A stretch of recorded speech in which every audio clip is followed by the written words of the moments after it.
Shri Swami Samarth. Hello everyone. तर आज मी ना मस्तच हे मासवड्यांचं जेवण बनवलं होतं. ते कोणासाठी आणि का ते पुढे सांगतेस, पण तुम्ही ना पटकन लाईक करून घ्या जर तुम्हाला मासवडी आवडत असेल तर, आणि फॉलो पण करा. त्याचबरोबर आजच्या व्हिडिओमध्ये ना मी एक छान हेअर पॅक देखील तुमच्याशी शेअर करेन, जर व्हिडिओ जास्त लॉंग झाला नाही तर, किंवा मग पुढच्या व्हिडिओमध्ये शेअर करा. त्यामुळे नक्कीच तुम्ही आपल्या आयडीला फॉलो करून ठेवा. तर आज आमच्या इथे येणार होते हे पाहुणे म्हणजे माझ्या बहिणीची मुलं आणि हे माझे दाजी आहेत.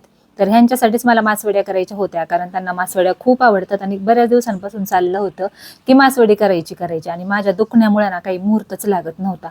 आता मासवडी म्हणजे ही ना, जे व्हेजिटेरियन लोक आहेत ना त्यांच्यासाठी मटणापेक्षाही असा मस्त असा बेत आहे. कारण ज्यांनी कोणी मासवडी खाल्ली ना त्यांना माहिती आहे, खूप म्हणजे अगदी हॉटेलमध्ये सुद्धा म्हणजे अशी मासवडी मिळत नाही, अशी घरी बनवता येते आपल्याला. आणि आजकाल लोक मासवडी खाण्यासाठी हॉटेलमध्ये पण जातात, कारण प्रत्येकाच्याच घरी ही मासवडी बनवता येत नाही.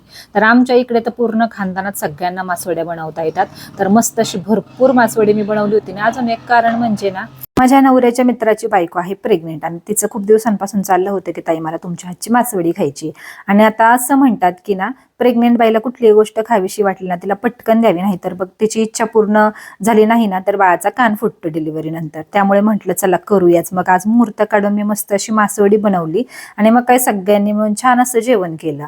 आणि मग तो दिवस माझा असाच गेला. दुसऱ्या दिवशी मला हेअर वॉश करायचा होता, म्हणून मी छान असा हेअर पॅक बनवलेला आहे. त्याचा जो व्हिडिओ आहे ना तो उद्या मी तुमच्याशी शेअर करेल, त्यामुळे नक्की फॉलो करून ठेवा. आज जर शेअर केलं तर आपला व्हिडिओ खूप मोठा होईल. आता हा जो हेअर पॅक दिसतोय यामध्ये अजूनही मी काही हेल्दी गोष्टी घालणार आहे.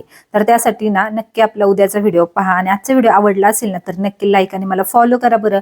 आणि मासवडीची संपूर्ण रेसिपी मी तुम्हाला नंतरच्या एखाद्या व्हिडिओमध्ये नक्की देईल. तर चला पुन्हा भेटूयात पुढच्या व्हिडिओमध्ये. बाय.